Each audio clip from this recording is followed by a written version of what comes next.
أما بعد فأعوذ بالله من الشيطان الرجيم بسم الله الرحمن الرحيم وسارعوا إلى مغفرة من ربكم وجنة عرضها السماوات والأرض أعدت للمتقين وقال تعالى بسم الله الرحمن الرحيم إنا أنزلناه في ليلة القدر وما أدراك ما ليلة القدر ليلة القدر خير من ألف شهر صدق الله العظيم.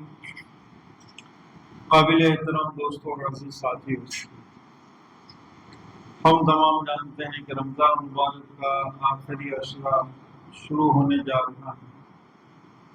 اللہ تعالیٰ نے سال میں یہ بابرکت مہینہ جو ہمیں نصیب فرمایا، اس میں اللہ تعالیٰ نے آخری عشرے کو پورے مہینے میں زیادہ اہمیت دی۔ اسی لیے نبی اکرم صلی اللہ تعالیٰ علیہ وسلم ارشاد فرماتے ہیں کہ تم آخری عشرے کی تاک راتوں میں لیلۃ القدر کو تلاش کرو۔ اللہ تعالیٰ نے اس بابرکت مہینے میں جو ایک رات جو ہزاروں سال کی عبادت سے افضل ہے، یہ اللہ تعالیٰ نے آخری عشرے کی تاک راتوں میں رکھی ہے۔ تو اب ہمارے لیے ایک بہت اہم زندگی کا موڑ اور موقع ہے کہ ہم آخری عشرے کو کیسے گزاریں۔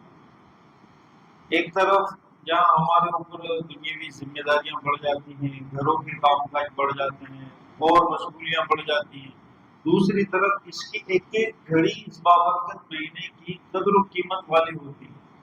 قرآن کریم میں اللہ تعالیٰ فرماتے ہیں یا ایھا الذین آمنوا اتقوا اللہ ولتنظر نفس ما قدمت لغد، اے ایمان والو اللہ سے ڈر کر زندگی گزارو اور اپنی زندگی میں کچھ غور کرو کہ آئندہ کل کے لیے تمہارے پاس کیا ہے، یعنی مرنے کے بعد تم کیا ساتھ لے کر جاؤ گے۔ جو بھی لے کے جانا ہے وہ ابھی تیاری کرنی، بعد میں کچھ نہیں ہوگا۔ بعد میں تو انسان سے تمنا کرے، جیسے قرآن کریم میں وَأَنفِقُوا مِمَّا رَزَقْنَاكُم مِّن قَبْلِ أَن يَأْتِيَ أَحَدَكُمُ الْمَوْتُ، اللہ تعالیٰ فرماتے ہیں کہ تمہاری موت سے پہلے جو کرنا ہے کر گزرو، مال خرچ کرنا ہے اللہ کی رضا کے لیے کر گزرو، اس لیے کہ جب موت آ جائے گی تو انسان یہ تمنا کرے گا فَلَوْلَا أَخَّرْتَنِي فَأَصَّدَّقَ وَأَكُن مِّنَ الصَّالِحِينَ، کہ باری تعالیٰ مجھے موقع دیں، دنیا میں جتنا میرے پاس ہوگا سب صدقہ کر کے ہوں، تو پھر کوئی فائدہ نہیں۔ مرنے کے بعد انسان کو احساس ہوگا تو انسان اللہ سے یہ تمنا کرے گا کہ اللہ ایک موقع دے، تھوڑی دیر کا موقع دے دے، تو جتنا میرے پاس ہوگا سب میں صدقہ کر دوں گا، میں اپنے آئندہ کل کا بھی نہیں سوچوں گا۔ میں اپنے لیے، ہم جیسے فیوچر پلان، بچوں کا پلان اور یہ سب چیزیں سوچتے ہیں، مرنے والا یہ کہہ رہا ہے لولا اخرتنی، اے اللہ مہلت دے دے، فاصدق واکن من الصالحین، تو میں صدقہ کر کے نیک لوگوں میں شامل ہو جاؤں گا، یعنی تیری رضا کے لیے سب لٹا کے آؤں گا، بعد میں موقع نہیں ملے۔ تو ہماری زندگیوں میں، جسم میں جب تک سانس ہے، اللہ تعالیٰ نے قرآن کریم کے ذریعے ہمیں آگاہ فرمایا ہے کہ اپنی موت کی تیاری، اپنی آخرت کے لیے کچھ لے کر جاؤ، کچھ ذخیرہ کر کے جاؤ۔ اور یہ آخرت کی تیاری، موت کی تیاری کہ انسان کے پاس کچھ اعمال ہوں جو اللہ کی رضا کے لیے اس نے کیے ہو، کچھ نماز ہو، کچھ تلاوت ہو، کچھ ذکر و اذکار ہو، کچھ اللہ کے سامنے اس نے گڑ گڑایا ہو، کچھ اس نے اخلاص و للہیت کے ساتھ اس نے نیک عمل کیے ہو۔ یہ بہترین وقت اللہ تعالیٰ انسان مومن کی زندگی میں رمضان مبارک میں عطا فرماتا ہے۔ ہماری زندگیوں میں جو ہر سال رمضان آتا ہے، یہ بہترین موقع ہوتا ہے اپنی آخرت کی تیاری کا، اپنی آخرت کے لیے ذخیرہ کرنے کا، اور اس میں بھی آخری عشرہ یہ سب سے بہترین موقع ہوتا ہے۔ اسی لیے آخری عشرے میں نبی اکرم صلی اللہ تعالی علیہ وسلم اعتکاف فرماتے، اللہ کے نبی علیہ السلام ہر سال اعتکاف فرماتے، پابندی سے، اہتمام سے بیٹھتے۔ نبی اکرم صلی اللہ تعالی علیہ وسلم فرماتے ہیں المعتکف وهو يعتکف الذنوب ويجزى له من الحسنات كعامل الحسنات كلها، کہ اعتکاف کرنے والا کہ گناہوں سے محفوظ رہتا ہے اور اس کو اس طرح وہ رہتا ہے کہ گویا وہ نیک عمل ہی کر رہا ہے، یعنی عبادت میں ہی مسجد میں رہے گا وہ، چاہے وہ لیٹے گا، سوئے گا، بیٹھے گا، جس حالت میں رہے گا وہ نیک عمل میں، عبادت میں رہے گا۔ تو یہ جو آخری عشرہ ہے یہ ہماری زندگی کا ایک بہترین موقع اور پل ہے کہ ہم اس میں اپنی آخرت کی تیاری کریں۔ اب دو طریقے ہیں، ایک تو یہ کہ ہم اعتکاف میں بیٹھیں، اور یہ اعتکاف میں بیٹھنا یہ ہر مومن کی تمنا ہونی چاہیے کہ اللہ تعالیٰ نے جو مجھے صحت تندرستی دی ہے، اللہ نے مجھے جو جوانی دی ہے، توانائی طاقت دی ہے، تو میں اپنی زندگی کے اس قیمتی وقت میں سے میں رمضان مبارک کے آخری عشرے کے اعتکاف میں بیٹھوں۔ جوانی، اللہ تعالیٰ کو جوانی کی عبادت محبوب ہے، پسندیدہ ہے، لہٰذا جوانوں کو اس میں حصہ لینا چاہیے، اس لیے کہ ہماری جوانی بڑھاپے کی جانب بڑھ رہی ہے۔ یہ جسم ہمیشہ جوان رہنے والا نہیں ہے، یہ دن بدن کمزوری کی جانب بڑھ رہا ہے، اور ہم نہیں جانتے کہ آنے والا رمضان ہمیں میسر ہوگا یا نہیں۔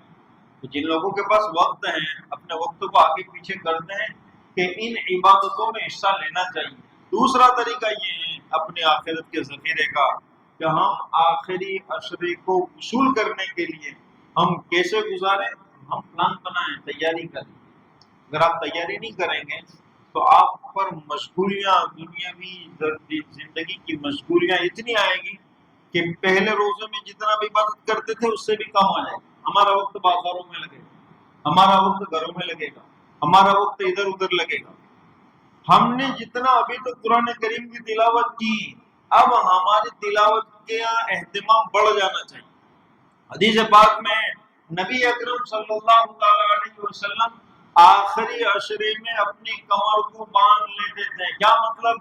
کہ آپ کا رات کا وقت بڑھ جاتا تھا، عبادت کا اہتمام بڑھ جاتا تھا، یعنی جو عبادت آپ پہلے 20 دن کرتے تھے آخری عشرے میں عبادت کے ٹائم کو بڑھا دیتے تھے، تلاوت بڑھ جاتی تھی، نمازیں بڑھ جاتی تھی، اللہ کے سامنے رجوع بڑھ جاتا تھا۔ تو یہ امت کو ایک پیغام ہے کہ یہ ہماری زندگی میں آخری عشرہ آ رہا ہے، رمضان ملا، رمضان میں آخری عشرہ ملا، تو ہونا یہ چاہیے ہم اعتکاف میں بیٹھیں۔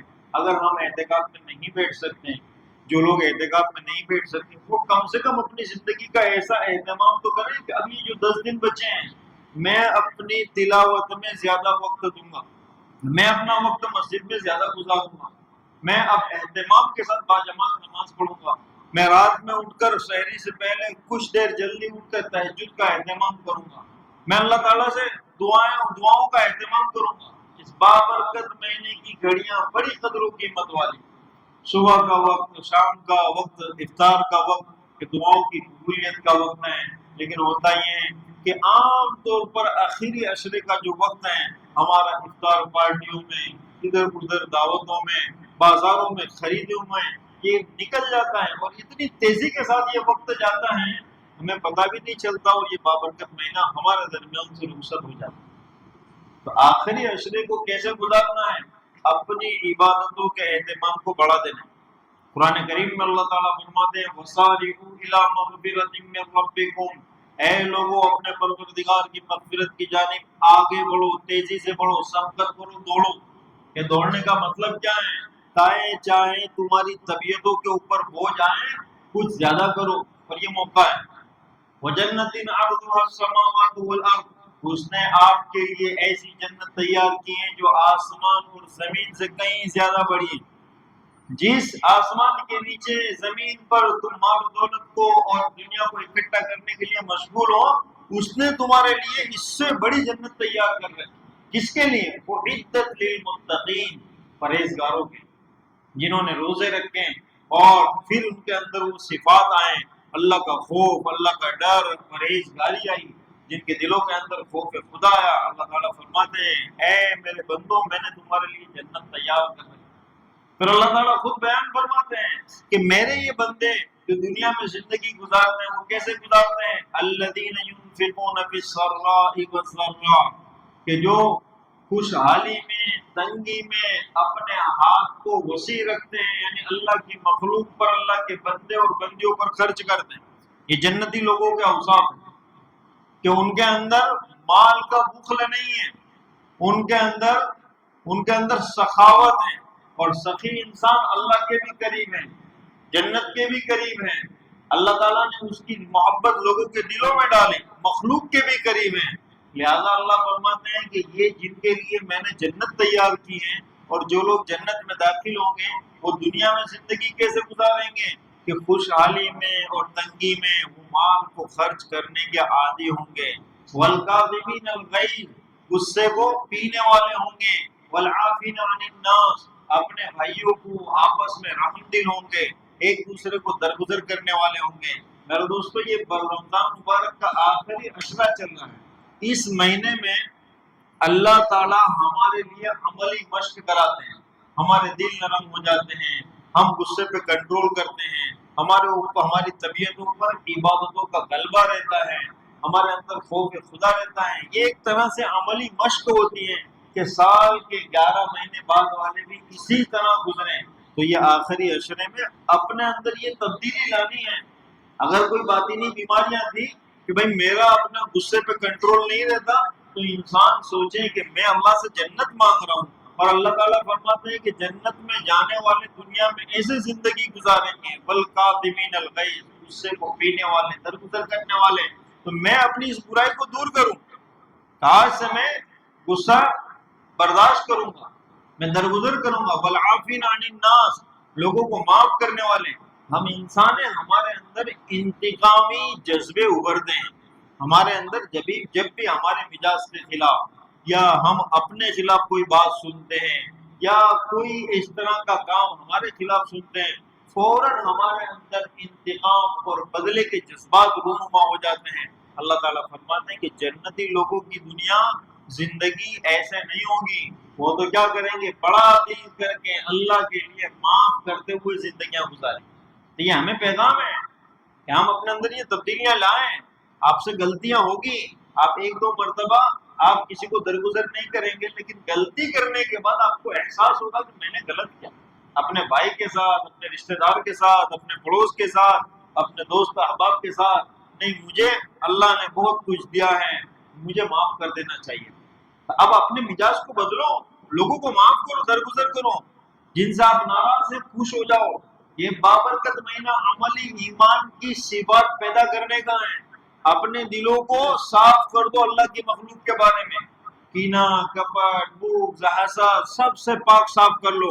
اس مہینے کا جو صحیح معنی میں فائدہ ہونا چاہیے وہ یہ ہے کہ ہم اپنی زندگیوں کے اندر ایمانی تبدیلی دیکھیں کہ رمضان کا مہینہ جب پورا ہو تو یہ جو عبادتوں کا اہتمام ہے یہ ہماری زندگیوں میں استقامت کے ساتھ باقی رہے، ہمارے اندر دل صاف ہو چکے ہوں۔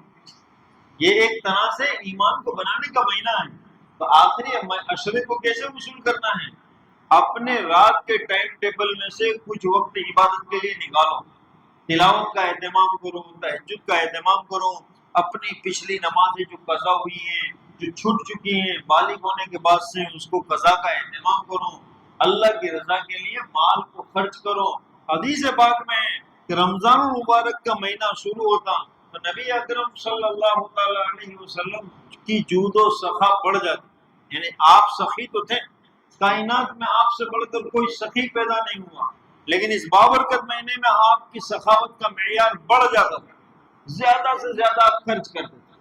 اب یہ خرچ ایک تو ہے زکوٰۃ کا خرچ، یہ جو ہم پر فریضہ ہے صاحب نصاب پر، اور دوسرا ہے کہ آپشنل للہ خرچ، جس کو ہم صدقہ کہتے ہیں، کہ اللہ کی رضا کے لیے، اپنی آخرت کے ذخیرے کے لیے، جہاں چاہو اللہ کی رضا کے لیے دو، کہ اس بابرکت مہینے کی رحمتیں، برکتیں، سعادتیں حاصل کرنے کا یہ طریقہ ہے۔ اور یہ اس بات کا خیال رکھو کہ ہمارا وقت زیادہ بازاروں میں نہ گزرے، ہمارا وقت ادھر ادھر نہ گزرے، ہمارا وقت مسجدوں میں گزرے، کہ چاہے ہم اعتکاف میں نہیں بیٹھ سکیں لیکن نفلی اعتکاف تو ہم تمام کر سکتے ہیں۔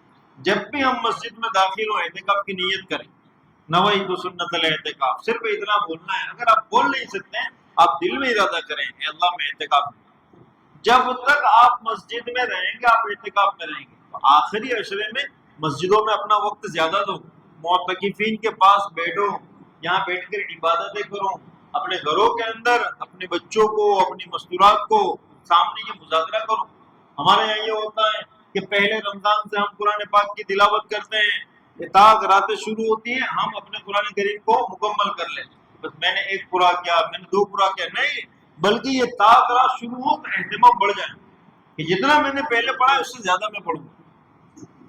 تو ان عشرے کے اندر، ان طاق راتوں کے اندر اپنی عبادتوں کے معیار کو بڑھا دو. اللہ تعالیٰ نے اسی عشرے میں لیلۃ القدر رکھی ہے. اللہ تعالیٰ فرماتے ہیں انا انزلناہ فی لیلۃ القدر وما ادراک ما لیلۃ القدر، کہ ہم نے لیلۃ القدر کو نازل کیا.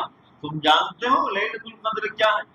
لیلۃ القدر خیر من الف شہر، کہ لیلۃ القدر 1000 مہینوں سے بہتر ہے. 1000 مہینے آپ کا عبادت کرنا اور ایک رات لیلۃ القدر میں عبادت کرنا، یہ لیلۃ القدر کی عبادت بہتر ہے. اور اللہ تعالیٰ نے اپنے محبوب صلی اللہ تعالیٰ علیہ وسلم کے صدقے اس امت کو یہ رات نصیب فرمائی. پچھلی امتوں کی بڑی بڑی عمریں ہوا کرتی تھی، 500 سال، 700 سال، 800 سال. ہم واقعات میں اسلام کی تاریخ میں سنتے ہیں کہ حضرت نوح علیہ السلام نے تقریباً 900 سال تک دعوت دی ہے. اس کا مطلب ان کے زمانے میں جس امت کی عمریں تھی وہ بڑی بڑی عمریں تھی. تو سوال صحابہ نے بھی، بعض روایتوں میں ہے کہ صحابہ نے اللہ کے نبی علیہ السلام سے سوال کیا کہ اللہ کے رسول، ہم سے پہلے جو لوگ گزرے ہیں ان کی عمریں اتنی لمبی تھی تو یہ لوگ تو ہم سے زیادہ عبادت میں بڑھ جائیں. اس میں کئی ایسے عابد اور زاہد گزرے ہیں کہ جنہوں نے کئی سالوں تک مستقل اللہ کی عبادت کی ہے، تو ان کا مقام تو ہم سے زیادہ ہو جائے گا عبادت کے اعتبار سے. اللہ کے نبی علیہ السلام نے صحابہ کرام کو اس رات کے متعلق بیان فرمایا کہ اللہ تعالیٰ نے میری امت کو لیلۃ القدر دی. کیا دیے؟ لیلۃ القدر دی ہیں، کہ جس میں ایک رات کی عبادت ہزاروں مہینے کی عبادت سے بہتر ہے. ہزاروں مہینے کی عبادت سے بہتر ہے. لیکن اس رات کو، کہ یہ رات آتی تو تمام کے سامنے، تمام کی زندگی میں جتنی اللہ نے ہماری زندگی اس دنیا میں رکھی ہے، ہر سال یہ رات آتی ہے.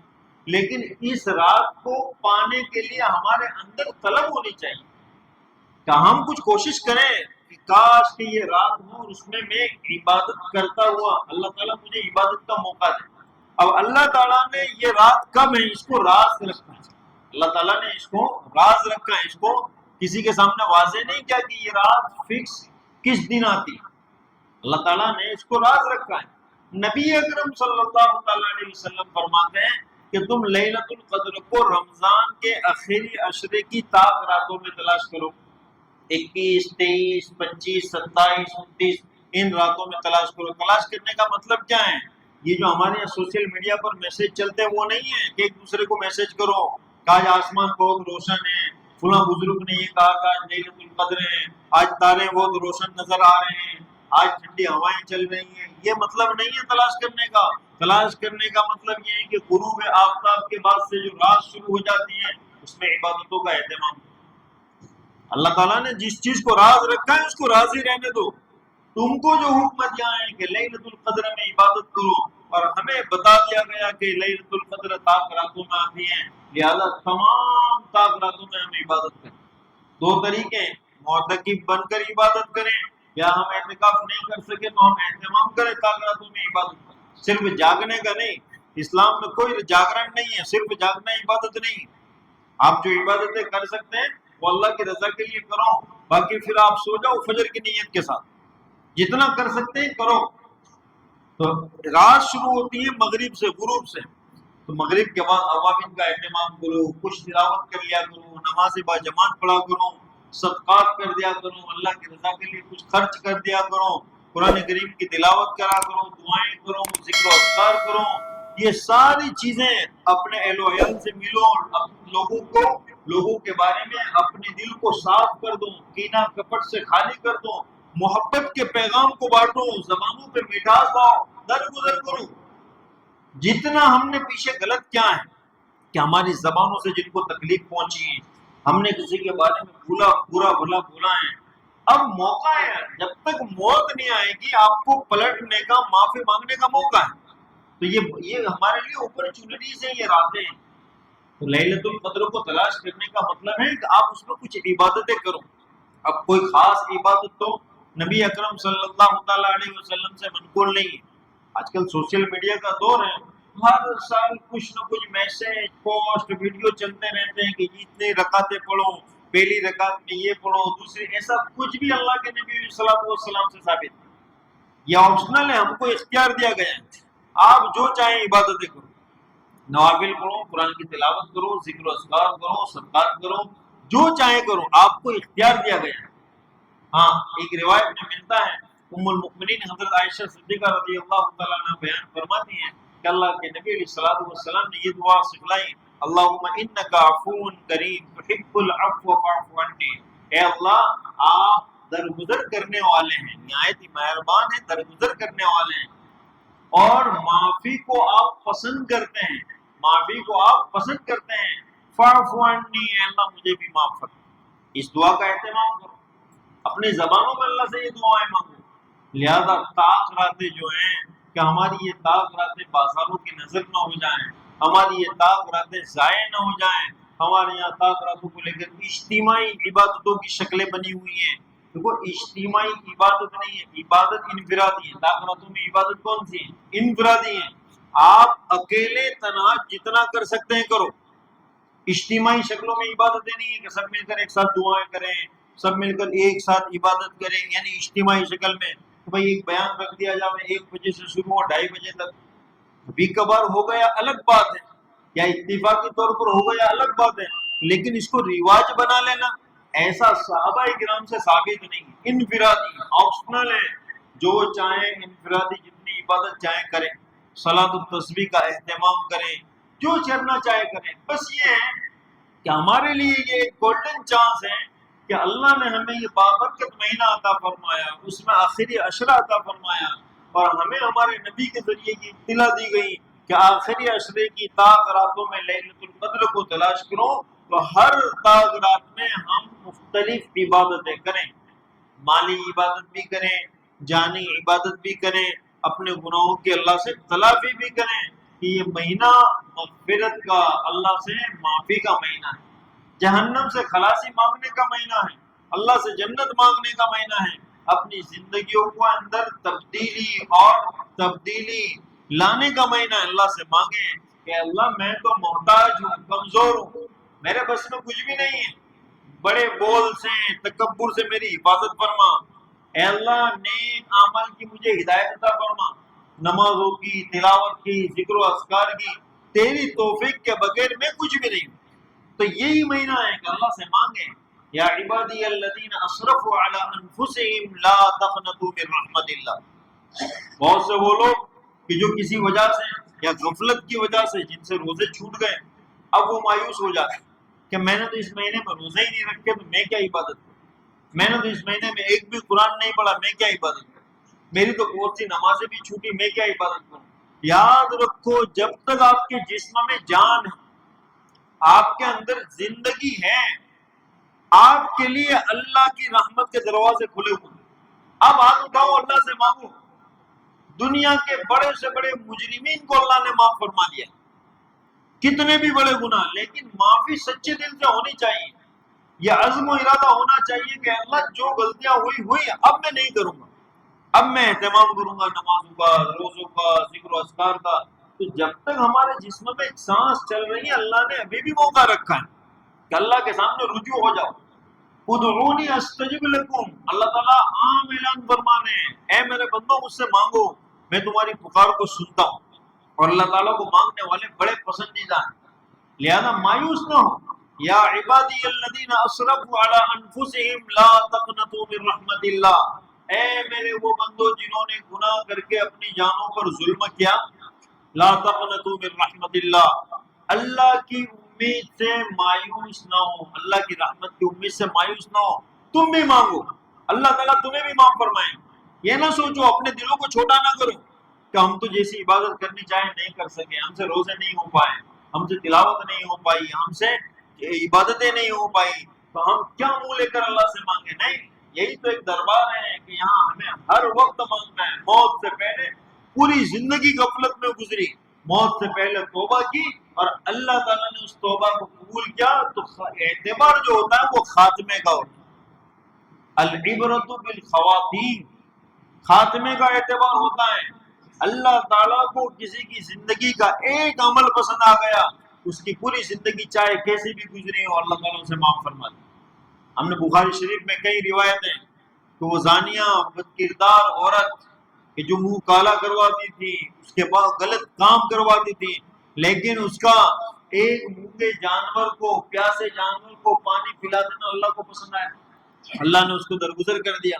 تو اللہ کی رحمت سے مایوس نہ ہو، یہ تو رحمت اور مغفرت کا مہینہ ہے، اللہ کی رحمتیں برس رہی ہیں، تو مانگو اللہ سے، اپنی زندگیوں کو پلٹنے کے لیے مانگو۔ انسان بعض دفعہ یہ سوچتا ہے کہ میرا اب نیکی کی جانب آنا مشکل ہے، میری زندگی اب برباد ہو گئی، اب گناہ میں نے اتنے کر لیے ہیں کہ اب مجھے نہیں لگتا اللہ معاف کریں گے۔ نہیں، ایسی سوچ، یہ غلط سوچ ہے، یہ ایمانی سوچ نہیں ہے۔